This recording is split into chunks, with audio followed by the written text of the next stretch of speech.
O inferno é descrito como um lugar completamente oposto à presença da bondade e do amor de Deus.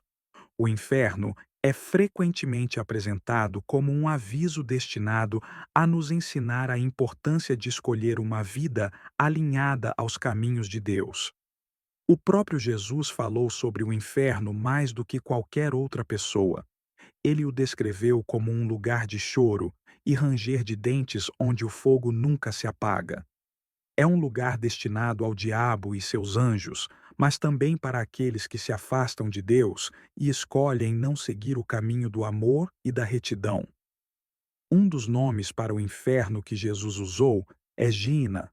Este era, na verdade, o nome de um lugar real fora de Jerusalém, onde o lixo era queimado. O fogo contínuo e a decadência o tornaram um símbolo poderoso de um lugar de punição e separação de Deus. Jesus usou histórias para ensinar sobre as escolhas que fazemos na vida e suas consequências eternas.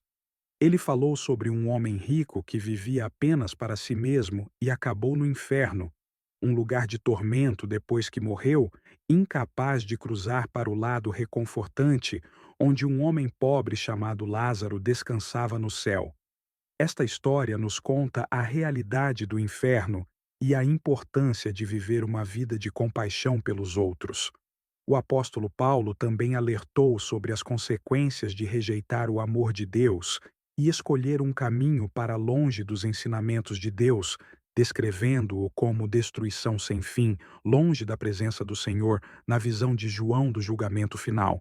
A besta e Satanás são lançados no inferno, descrito como um lago de fogo que representa a segunda morte. Esta não é apenas a morte física, mas a separação eterna de Deus, que é a fonte de toda a vida, amor e felicidade. Deus não quer que ninguém escolha um caminho que leva ao inferno. Ele quer que todos cheguem ao arrependimento, que abre as portas para o céu, um lugar de alegria eterna, paz e a presença de Deus na Bíblia. Anjos são especiais.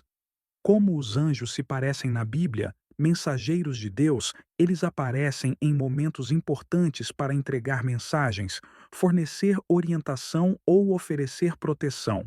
Como quando o anjo Gabriel visitou Maria para dizer que ela teria um filho especial chamado Jesus.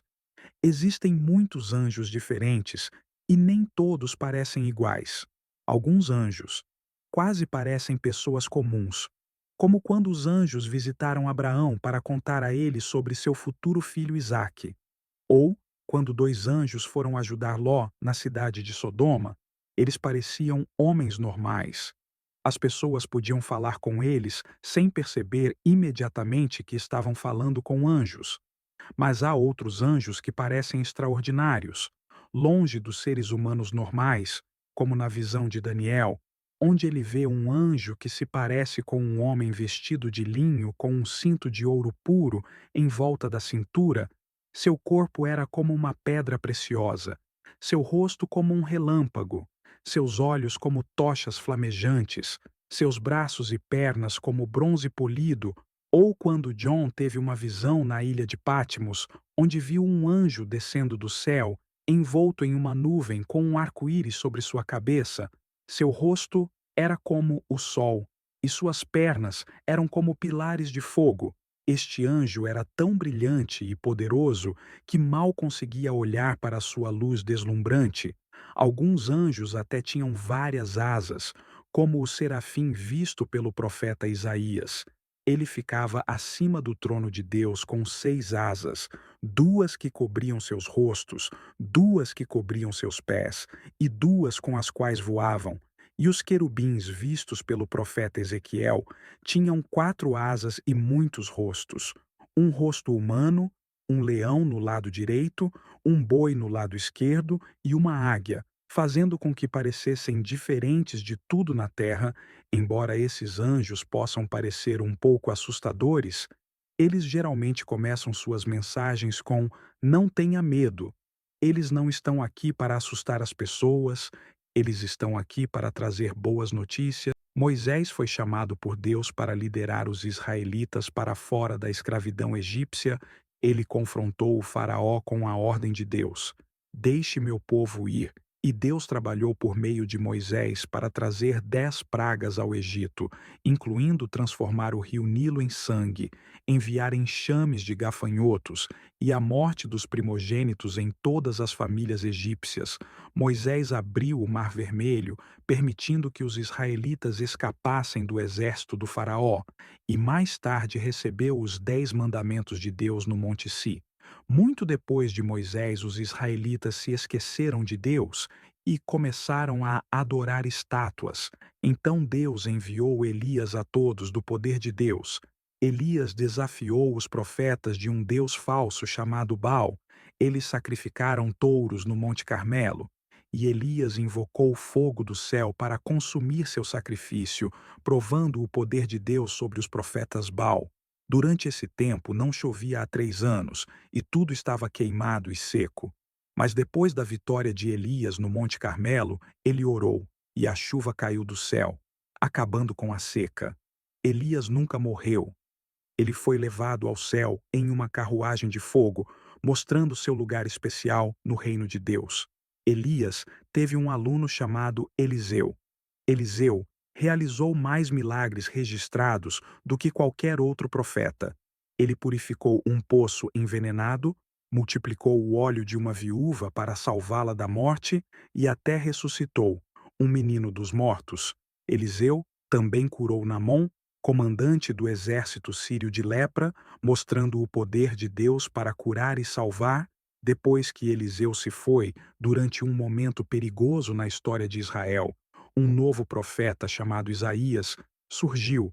Ele teve visões do Messias vindouro e falou de um nascimento virginal em uma das profecias de Isaías. Ele vê o servo sofredor que seria perfurado por nossos erros, por contar a vida e o sacrifício de Jesus. Muito depois do ministério de Isaías, um novo profeta chamado Daniel serviu sob vários reis babilônicos e persas, interpretando sonhos que ninguém conseguia explicar. Daniel orava a Deus todos os dias e se recusou a parar de orar por causa disso. Daniel foi jogado em uma cova cheia de leões famintos, mas Deus enviou um anjo e o salvou.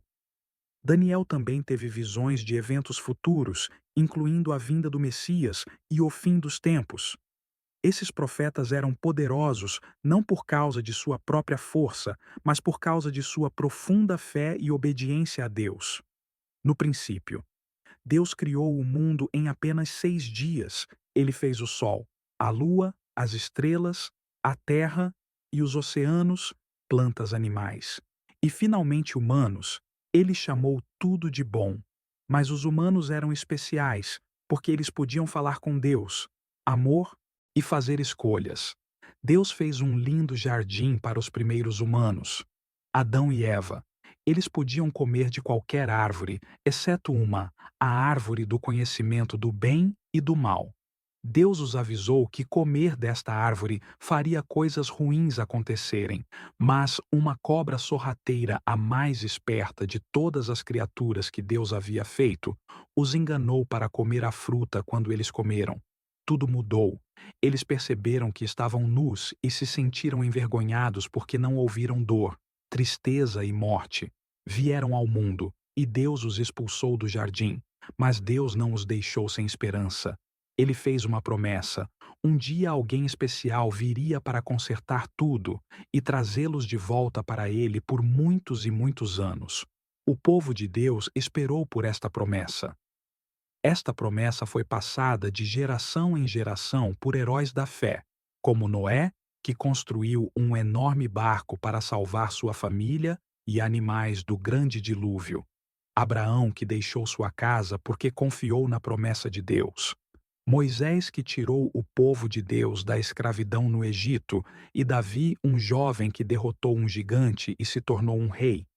Todas essas histórias tinham algo em comum. Elas mostravam que Deus sempre cumpre suas promessas e que ele estava planejando algo incrível. Todos os profetas que podiam falar as mensagens de Deus falavam sobre um Messias vindouro, um rei que salvaria a todos e seu reino duraria para sempre, muitos anos. Depois, Um bebê nasceu em um lugar humilde, um estábulo onde os animais dormiam. Este bebê era Jesus, aquele que todos estavam esperando, o herói que foi prometido há muito tempo. Desde seu primeiro suspiro, estava claro que ele era especial. Anjos cantavam, pastores visitavam, e sábios de longe traziam presentes. Jesus cresceu e se tornou um homem que fazia coisas incríveis. Ele curava pessoas doentes apenas tocando-as ou falando uma palavra, ele fazia pessoas cegas verem e até acalmava tempestades. Ele contava histórias que faziam as pessoas pensarem e sentirem diferente sobre a vida. Ele mostrava amor a todos, mesmo aqueles que geralmente eram ignorados ou odiados, mas nem todos estavam felizes com Jesus. Alguns estavam com medo da mudança que ele representava. Eles não entendiam que ele era o rei. Deus tinha prometido e conspirado contra ele. Jesus foi traído por um amigo, e mesmo não tendo feito nada de errado, ele foi punido como um criminoso. Jesus morreu na cruz. Uma maneira terrível de morrer. Parecia que a esperança morreu com ele. Mas 3 dias depois, algo incrível aconteceu. Jesus voltou à vida. Isso mostrou que nem mesmo a morte é mais poderosa que o amor de Deus. Foi a prova de que Jesus realmente foi aquele que Deus enviou para nos salvar e abrir o caminho para o céu. Depois que Jesus voltou à vida, ele visitou seus amigos para ensiná-los mais sobre o reino de Deus. Então ele voltou para o céu prometendo enviar ajuda. Essa ajuda veio como o Espírito Santo nos guiando a acreditar em Jesus, para que possamos estar perto de Deus novamente nas antigas terras de Jacó e Labão, na Mesopotâmia. Havia um homem chamado Jacó. Jacó teve que deixar sua casa porque seu irmão Esaú ficou muito bravo e queria matá-lo por roubar suas bênçãos. Ele fugiu para uma terra onde a família de sua mãe vivia, e lá ele conheceu Raquel, filha de Laã, perto de um poço.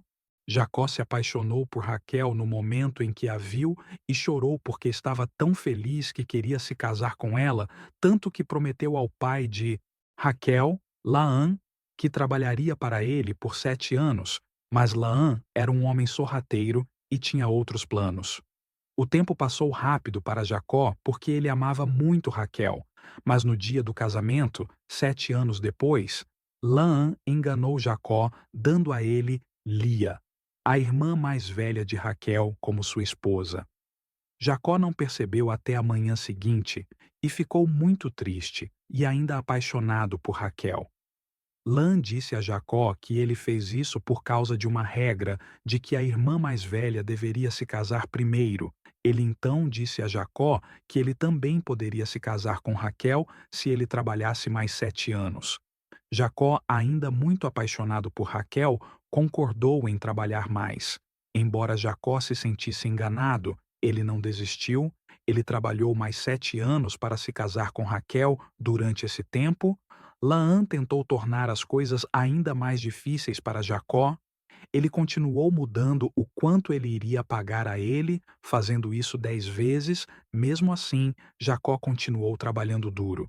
Deus viu o quão duro Jacó trabalhava e como Laã não estava sendo justo, então Deus abençoou Jacó com uma grande família e muitos animais, tornando Jacó muito rico.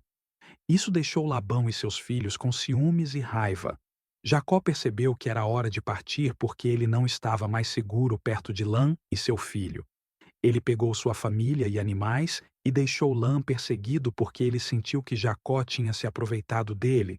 Mas Deus disse a Lã em um sonho para não machucar Jacó. Quando Lã finalmente o alcançou, em vez de lutar, eles decidiram fazer uma promessa um ao outro.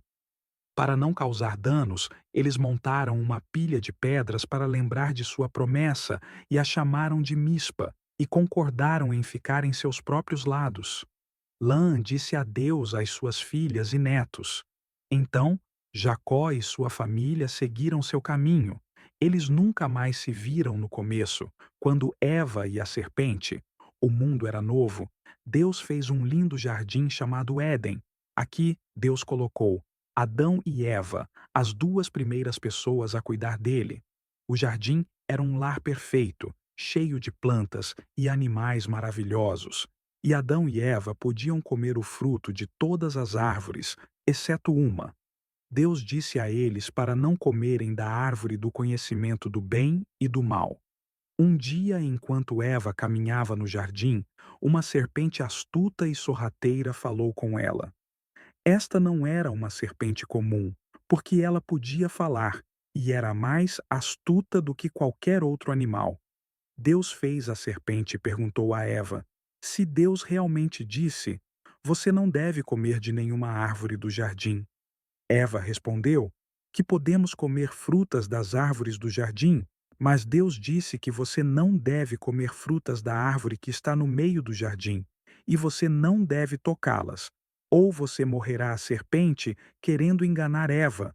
Disse que você certamente não morrerá, porque Deus sabe que quando você comer dela, seus olhos se abrirão e você será como Deus conhecendo o bem e o mal. Eva olhou para a fruta. Era linda e parecia deliciosa, e ela gostou da ideia de ser sábia como Deus. Então, ela pegou um pouco da fruta e comeu.